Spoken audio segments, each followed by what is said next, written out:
So, uh-huh. No, because I didn't think it was an issue, because I didn't care. We didn't go in, we didn't have anything from, I don't think we had any comment from inside because we didn't really know. We just covered the protest. Yeah. And, you know, talk about the protesters now. So, after it was over, I decided, let me go down and talk to the protesters and see what they're protesting, what their issues are. And so I did. I went down. Roxanne, Pauline was there, and who I met with this morning, actually. So I said, listen, I'll be happy to meet with you. You don't have to make these cutouts, although the cutout was pretty nice. You don't have to make these cutouts. Yeah, it was funny. I said, you don't have to do that stuff. I'll be happy to meet with you. So she had a couple of union groups. So I said, fine, meet with you today. And so they did. They came down, and we had a real good meeting. Steel workers were there. There was a group of them. I don't remember everybody that was there. So I thought it was pretty open and honest. I said, you know, let's have a totally honest discussion here.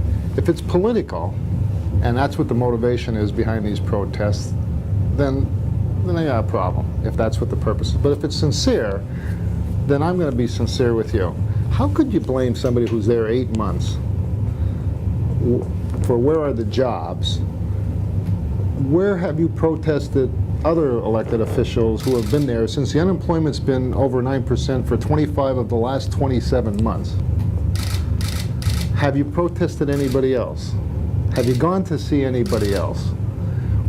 You know, and it leads me to believe that this is this MoveOn.org who have made me one of the targets in the country. You know, they've actually said I was one of those targets, and the DCCC agreed that I was one of the targets. So that's fine, I understand that.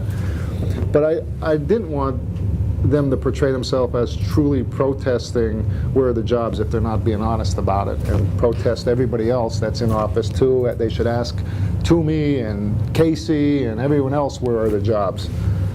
So lo and behold, after the meeting with them today, the protesters happened to be outside my office. One came with a license plate from Massachusetts, one had a New York license plate. So I guess I'm responsible for jobs in Massachusetts and New York. And I went down to speak with the senior citizens, and they were there as well. They came in and started, why don't you have a town hall meeting about jobs? So I said, well, we'll have a meeting right now. You're here, let's talk right now. I'll be happy to talk to you. I just met with the union people, and I'll be happy to talk about it right now. No, we want a town hall meeting. We want it before August. Why can't we have a town hall meeting before August? And so I went to explain about what I'm doing about jobs and the economy and where we're going, and the guy started yelling over me. I said, you see, this is one of the reasons why we have a problem with town hall meetings, because the last town hall meetings I had, police ended up taking people out because I couldn't even get a chance to explain myself. Somebody interrupts, and then people start fighting among each other, and next thing you know, people get taken out by the police. They're not even productive. I'll be happy to sit down and talk with you. I'll be happy to sit in my office and talk with you. No, we want a town hall meeting. Why won't you have a town hall meeting? I said, well, if the town hall meeting, if the purpose of it is political, then what is the sense of it if we're not going to have an honest discussion? And they kept on yelling and shouting, and you know, it ended up, so I asked them, I said, okay, fine. Have you asked Senator Casey for a town hall meeting about jobs? I said, well, who else have you asked? Tell me what other elected official you've asked. If this is not political, what other elected official have you asked for? Well, his lips start quivering. I said, oh, so you really didn't ask any other elected officials where are the jobs? Just the new guy, where are the jobs? So how could you tell me that you're sincere when you've singled me out from everyone else? And I said, listen, I'm willing to talk to anybody and everybody. And I went through the whole thing. I have had 9 different roundtable discussions, because I have to find different ways to reach out to constituents and the people, because the town hall meetings have become so disruptive that you literally can't get The last one I started in Columbia County, I just started talking, and a lady stood up and said, "When are you going to shut up?"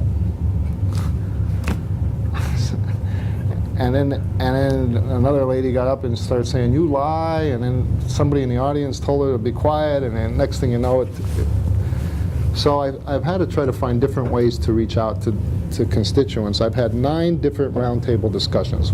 One on healthcare with people from the healthcare sector, one on education, one on higher education, one on small business. I had one with the hospital administration to talk about their issues, our hospital's issues, one law enforcement, one in agriculture. I went out to a hog farm, met with the Scranton Labor Council.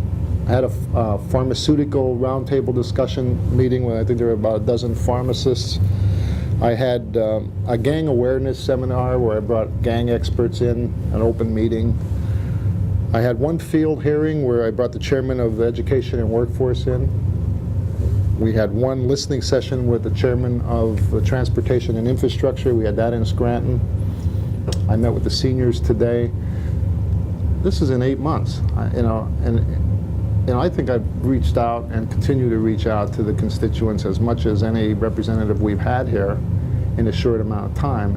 But I think, the political fires are burning pretty high here, and some people are mixing, I think they're masquerading an issue with an agenda.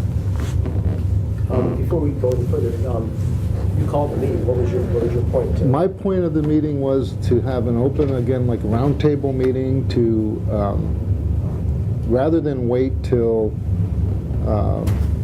we do the editorial board meeting for re-elections, I thought if we can do this every 6 months, give you guys a chance to ask me what's going on in Washington, hear it straight from me rather than, the bits and pieces we get through press releases, public relations events, and opposition. I think if we can have an open meeting every 6 months where you could ask me questions, I could tell you what's happening, what I'm doing, what I think is going to happen, what I hope happens.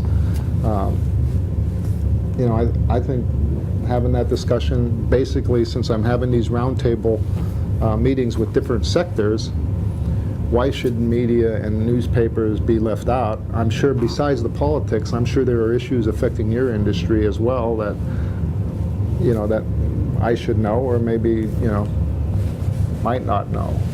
So that's my purpose, and I just think it's a good idea. I don't know if it's ever been done before, but. Well, what's going on in Washington? Let's talk about those hot topics. Medicare, Medicaid, Social Security, those things that affect a lot of people in this area. I'll tell you, it's been very frustrating for me seeing what happens behind the curtains, and seeing what unfortunately, what the public may not know. And I could see how it happens. If I could for a minute just go back, when we first got in there, this freshman class asked our leadership if we could spend less time in Washington and more time back in the districts, because we felt that politicians have lost touch with the people back home. And I could see what happens when you get down in Washington and you're in that environment for a long period of time. You're surrounded by special interest people and people who come in to see you. And we talk about these issues every day, all day, day and night. And you really assume that people, when you go back home, are as aware about what you're doing or what's happening as you are. But you find out that they really aren't. They aren't as aware of what we've been doing or what we're trying to do as you may think. The best thing they could do is keep us out of Washington. One, it'll save everybody money. And two, the longer we're back home in this district, the more we're among the people and you hear their concerns. You can, I think being in Washington for a long period of time is not helpful to what we're trying to do. That being said, what happened here especially with the economy, I went there with 2 life experiences. One is being a mayor for 11 years. but more importantly, my time as running a business and starting a business, and that experience, seeing what happens in Washington and seeing how many people do not really understand or have a different idea of how do we get the economy going is frustrating for me. I say that, you know, some people are there and they know about, what they know about jobs is what they've been told by somebody else. I go there with what I experienced. As I said, I prayed on the way to the post office some days that there was a check there because I didn't have money to make payroll. So, you know, I just went there with my life's experience. I said, listen, Washington is not going to create jobs. They've created an uncertainty that is holding the economy back. They're holding the private sector from investing. And it's a number of issues, whether it be the fact that they haven't really addressed any significant tax reforms. And when they did it in stretches, extending the tax cuts for 2 more years. Well, that doesn't remove uncertainty. That creates more uncertainty because businesses now know, well, what are they going to do in 2 years? Are they going to extend it any longer? Are they not going to? What's the tax structure going to be? So they've never really addressed tax reform. The uncertainty about the government takeover of healthcare, the amount of regulations that businesses feel, some are overburdensome regulations. A lot of that creates uncertainty. The fact that our energy policy here does not address liquid fuels, really, which affects the economy more than anything. When people pay more for gas, they have less money to go out, to buy papers, to do other things. And they haven't really addressed those things. The fact that the entitlements, which is really driving America's debt, and that's what this, if we look at all the financial problems, until they address the entitlements, they're never going to really solve this problem. Standard & Poor and Moody's, they've been in there, and they made it very clear to everybody in Washington what we had to do, and we didn't do it. We didn't do it. Well, you know, the things we had to do, you know, we risked 2 things: a collapse of not being able to pay, you know, meet our debt, and you know, the fact that we could, by not raising the debt ceiling, we're going to watch the interest rates go up. Standard & Poor wanted us to address not only the debt ceiling, but how we were going to handle debt reduction and tie the 2 of them together. And you know, we didn't have Washington didn't have the courage to do that. You know, what we did was far short of what we had to do, and Standard & our credit rating went down. Now, I wasn't going to let us default. That didn't make sense, you know, to default on our debt. But at the same time, you know, I was willing to raise the debt ceiling, but at the same time, we had to address what Moody's and Standard & Poor needed, and really, I think the global economy needed from America, and we didn't really do it. We didn't address the entitlements. We need, if I could just add one more thing, which I think is the most important thing that we can do, 2 things that we should do, and I hope it happens in the next year: a balanced budget amendment. And I don't know why that makes people in Washington so nervous. Everybody back home has to do it. It's not that difficult to say, listen, we're going to sit down and we're going to balance our budget every year, and we're going to make it the law that Washington has to act the same way that you do as a business here, as moms and pops do at home. Why can't Washington do the same? The other thing that I would like to see them do is zero-based budgeting. I think if we did that, I think we can save a lot of money, because what happens is, and they do it in municipal governments all the time, you take last year's budget and you start talking about what percentage do we increase it, do we keep it the same. Zero-based budgeting, you throw all that out the window and you start from 0. And you make each department come in and justify what they need. And you'll be surprised, you'll save a lot more money if they did that. So those 2 things is what I'm hoping they do: zero-based budgeting and balanced budget amendment. One of the things you and Congressman Marino and other Republicans before you went to Washington was need to have spending cuts. me ask, do you have any specific cuts in mind? Almost everybody responded, we'll take a look at everything on the table. Now that you are there for 8-9 months, do you have any specific cuts? Well, that my famous one that I've gone on the floor and talked about, for example, the Institute of Peace. There's $42 million, for the Institute of Peace. And this is what the Department of Defense does. There are many programs such as that. There's another organization, East, West. There's a number of organizations. But the truth of the matter is that the deficit is so severe and so deep that if we cut the entire discretionary spending out, including the Department of Defense, if you wipe the whole thing out, that's only about 50% of what we need to do. That's how deep, and I don't know if people realize how, they borrow $188 million every hour of every day. They borrow $4 billion a day. So the big talking points, which sound good, the tax cuts, Bush's tax cuts. Let's go further than that. Not the rich, the taxing the rich. If we just tax the rich, let's take all of Bush's tax cuts away. That would pay for 28 minutes of what we borrow in a day.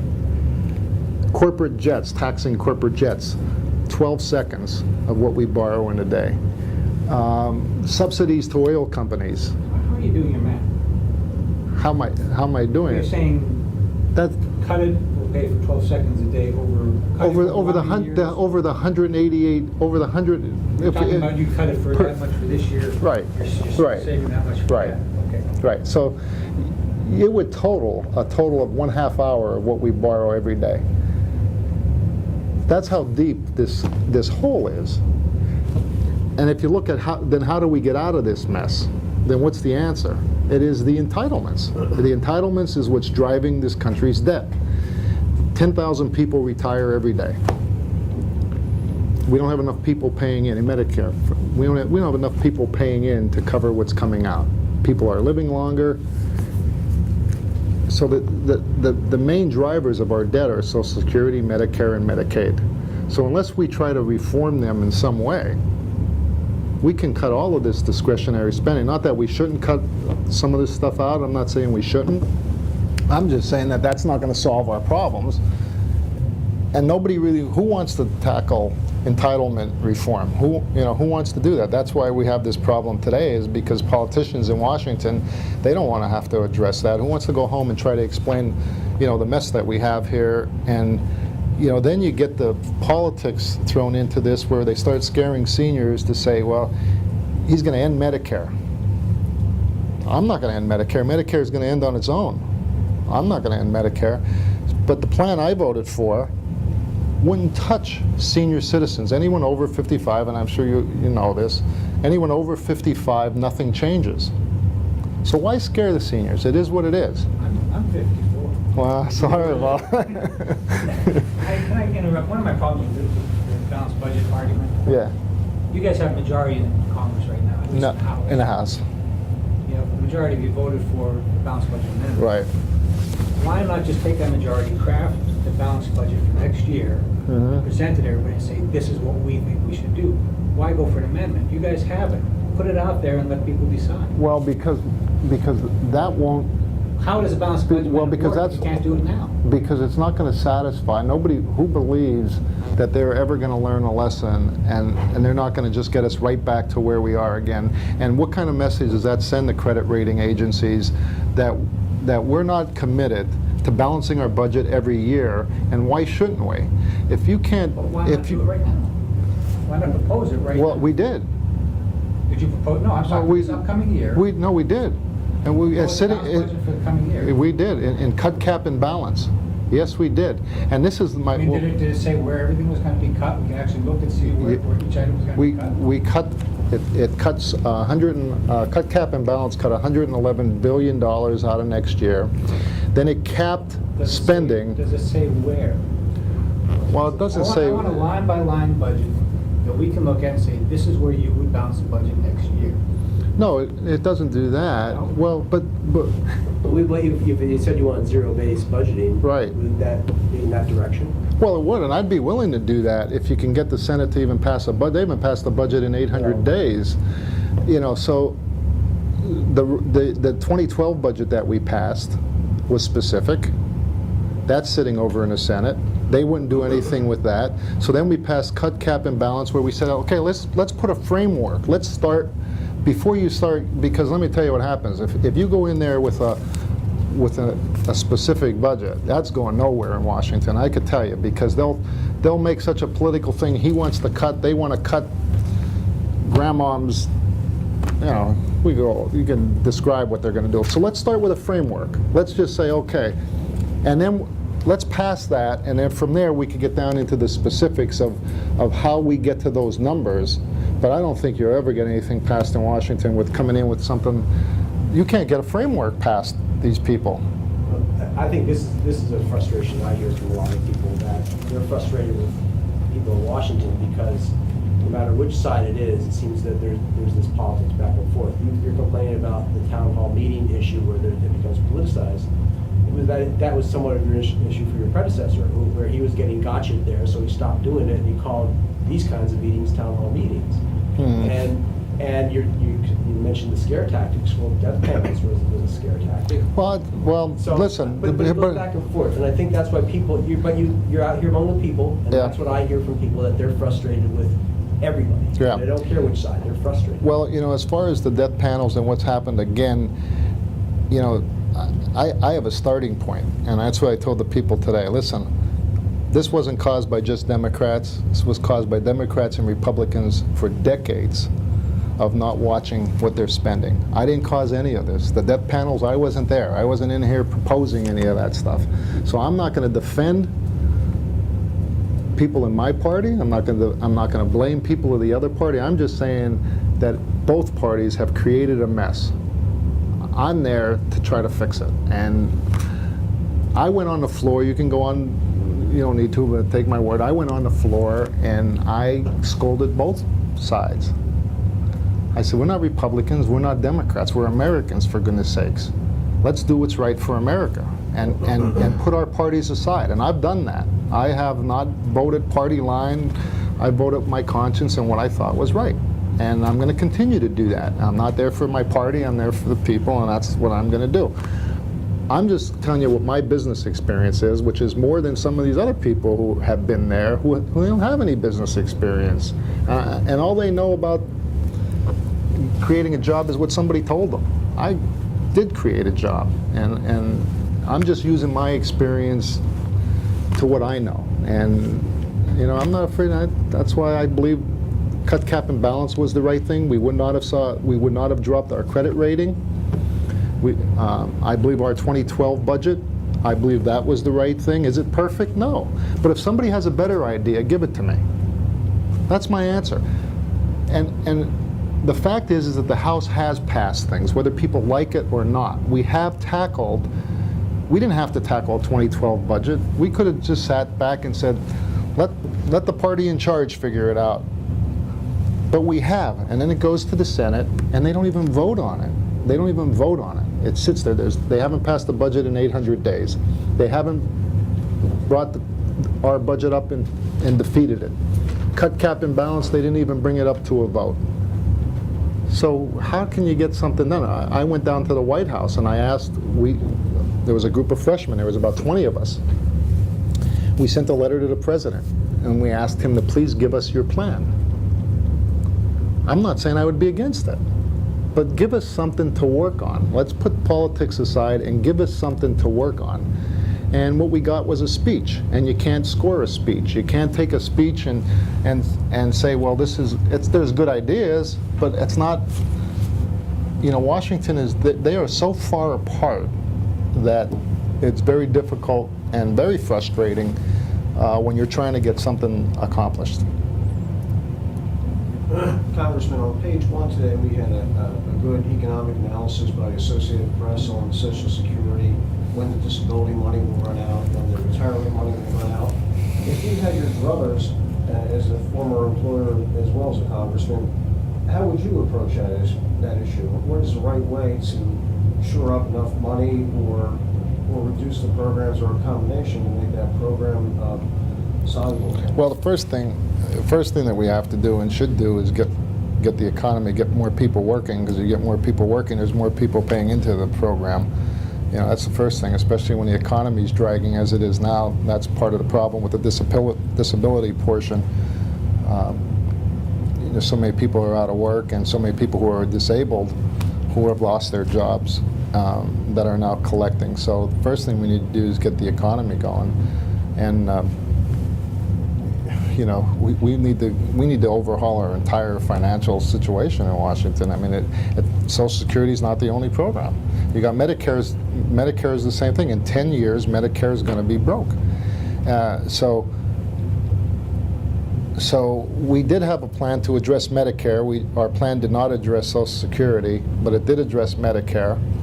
And it said, okay, if you're 55 or older, we don't touch it. If you're under 55, since it won't be there, the plan to save it would be to offer younger Americans the same plan that basically the same principle that members of Congress get for our health care plan. For example, when I got there, they gave me a booklet with all the different plans that I could choose from. So you get to choose the plan that you want. So the plan I picked, I pay $455 a month for my plan.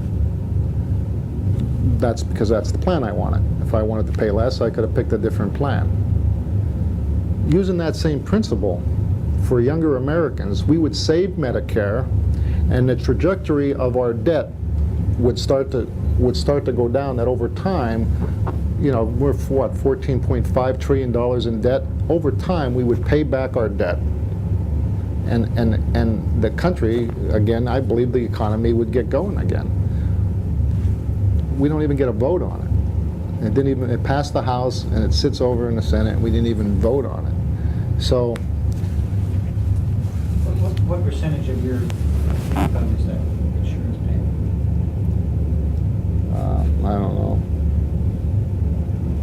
The plan that we would propose would be subsidized. So suppose you pick a plan, it'd be subsidized by about $15,000 toward that plan.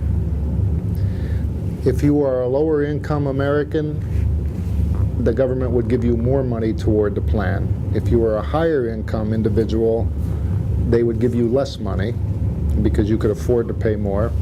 And if you became ill, they would subsidize it by a greater amount. So if you had some kind of catastrophic situation. Now, is it perfect? No. But unless somebody comes up with another plan, it's the only plan on the table. So here's our choices. Either you like that plan and you say, let's go with it and let's try to make it better, or we do nothing again and we let Medicare go bankrupt.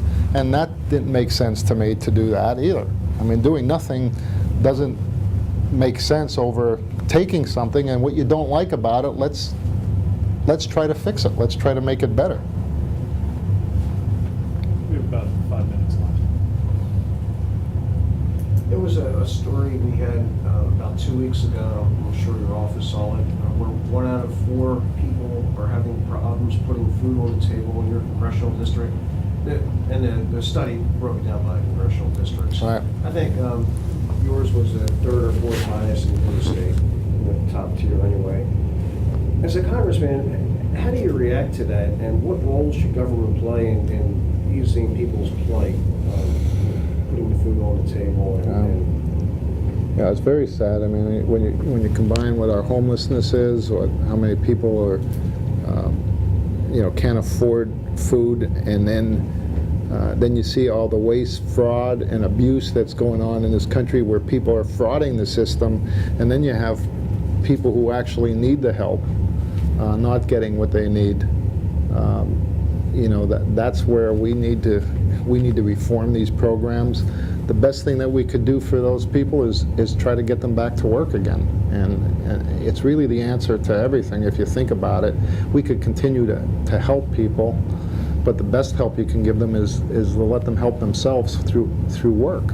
And as long as unemployment is what it is, we're losing jobs overseas, we've lost our manufacturing base.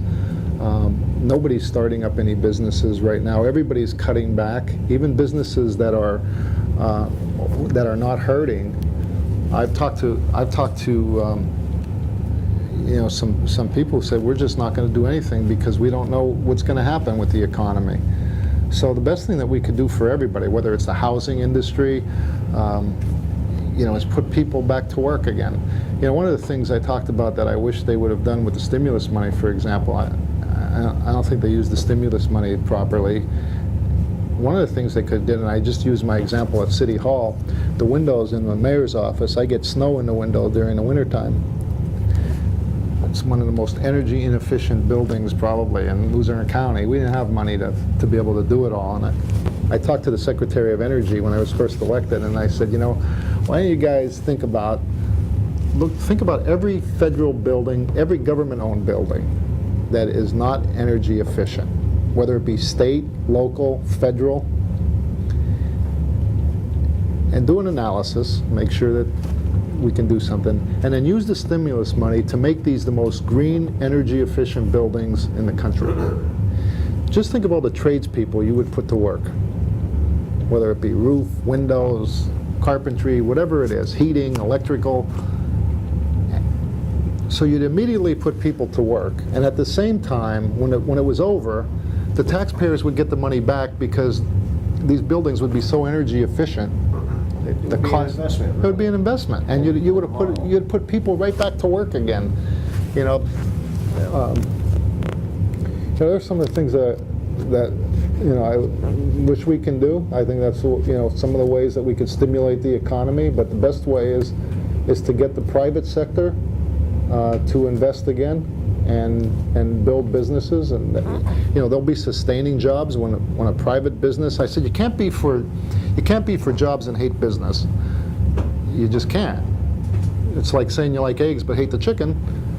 You know, it's the same thing. And I think what happens is that we see, you know, these big corporations like GE that they didn't pay any taxes, you know, and that is wrong. So why not cut out the loopholes? That's one of the things that we had passed in the House. Let's cut out the loopholes so that the big corporations who can hire the best accountants, the best lawyers to figure out ways to get out of paying taxes, they can't do that if you cut the loopholes out.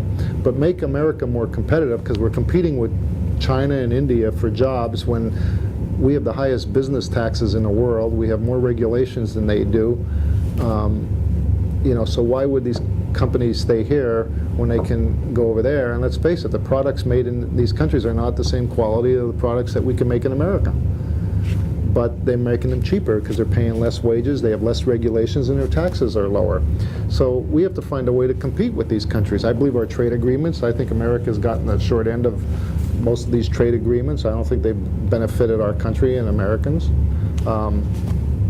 You know, so you know, if I were president for a day, I would say let's cut out the loopholes, let's lower the taxes, let's not eliminate regulations, because we have to make sure we're protecting our water and our air, but at the same time, let's not over-regulate to the point that businesses don't want to do business in America anymore.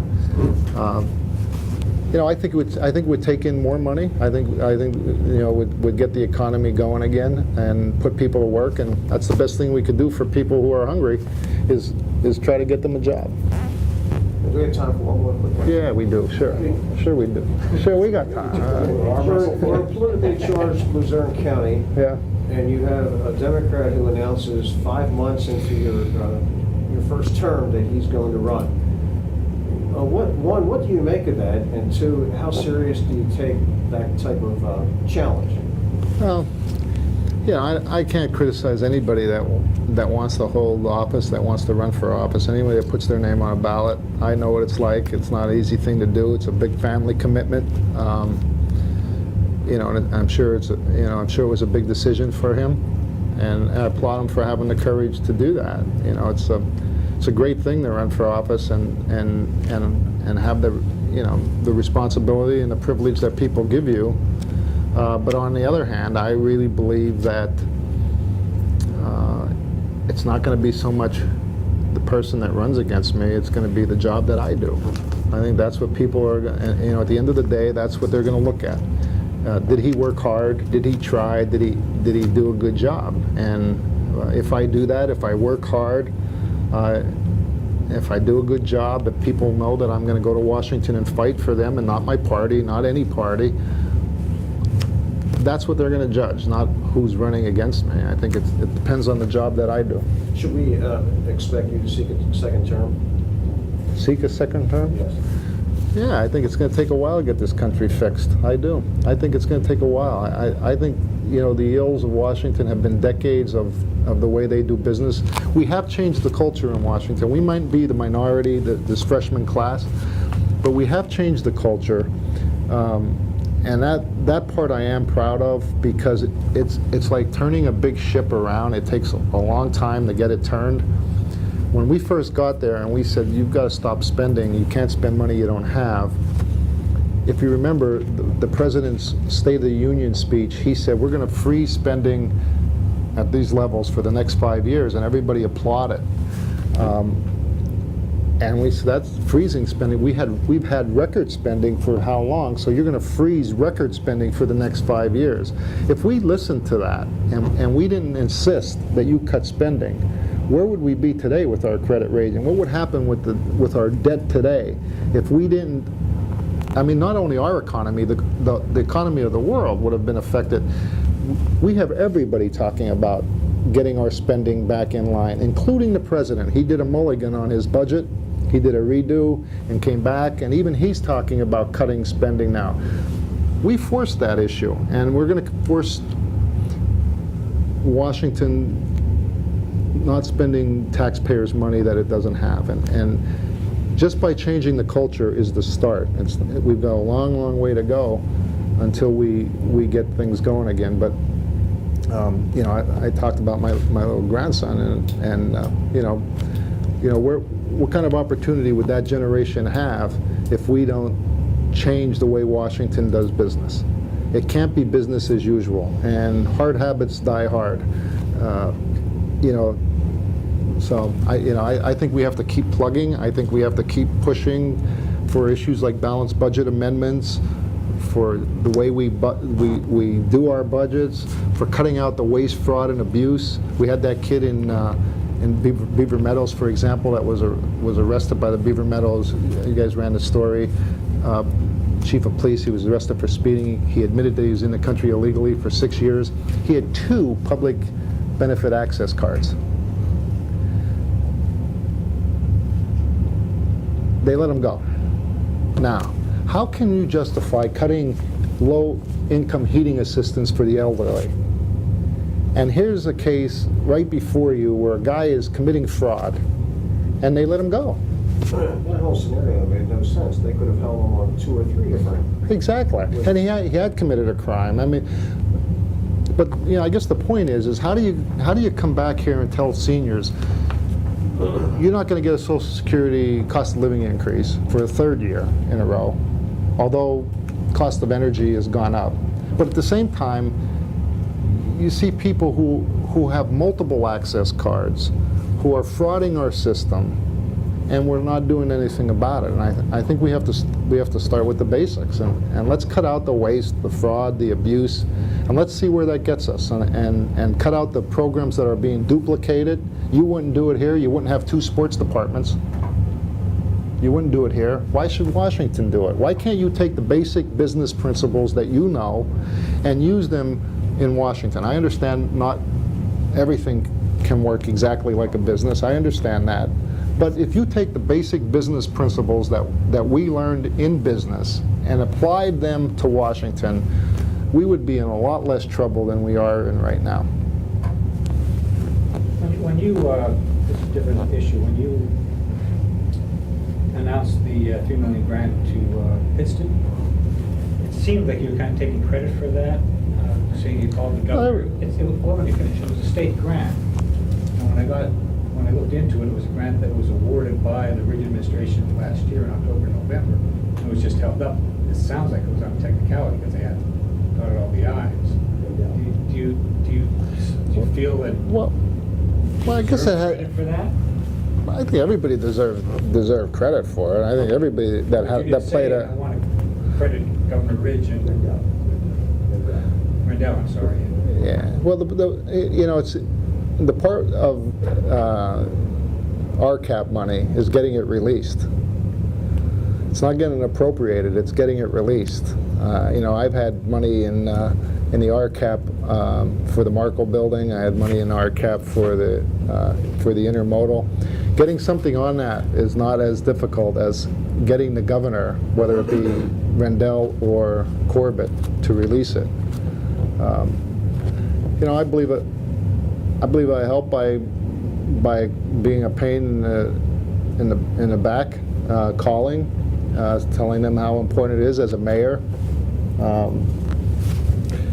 You know, I felt in my heart that that my insistence that this was important for Pittston played a role. Not that others didn't.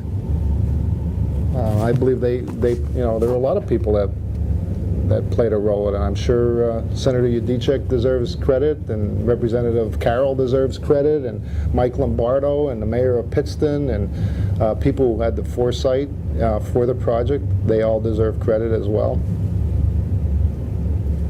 Hey, just one more question about the balanced budget amendment. Do you make an exception for emergencies? Yeah, there's emergency for war, for emergencies, for catastrophes.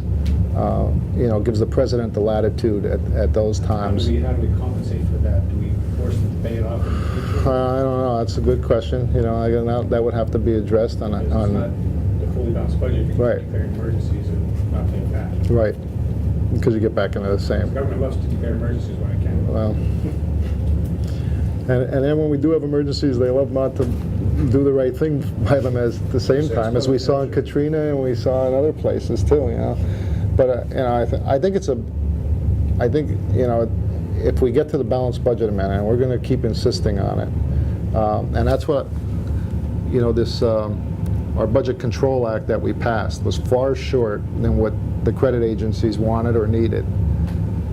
But the only thing I liked about it, and I was willing to raise the debt ceiling because it had the balanced budget amendment vote.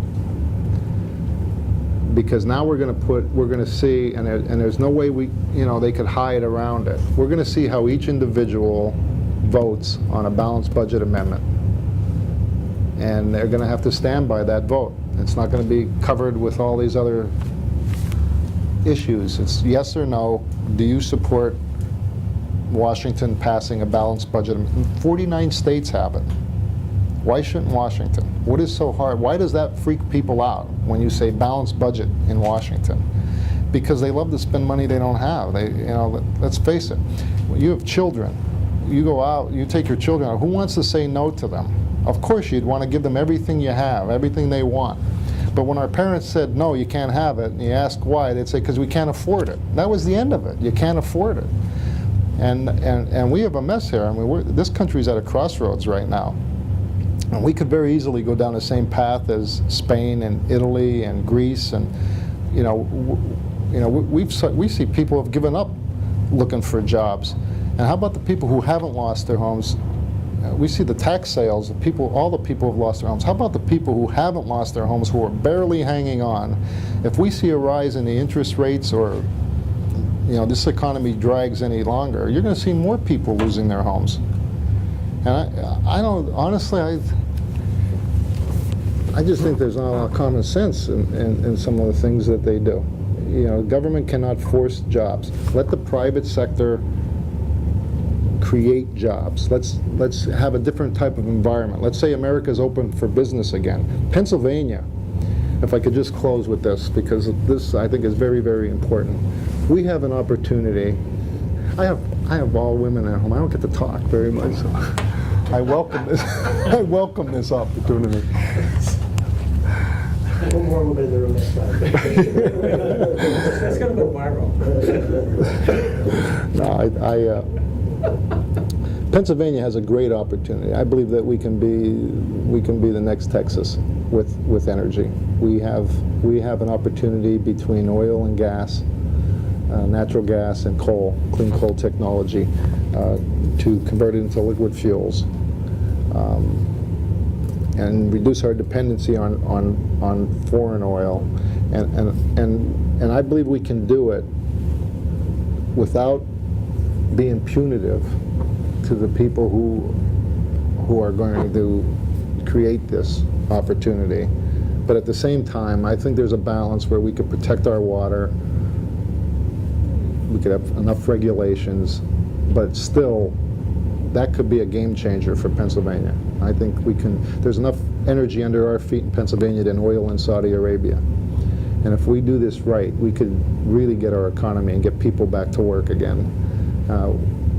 Why we are not using this clean coal technology and natural gas to liquid fuel, I don't, it is really puzzling to me, because all these alternative energy ideas are all good, but it's when we get to the liquid fuel part that we become so dependent on foreign countries, and we take our money here from America and we send it to countries that don't like us and create jobs for them, when we could be not only creating them for America, but we could be doing it right here in Pennsylvania and putting people to work. So I think there's a fine balance, but I think it's a great opportunity for us, and we should pursue it.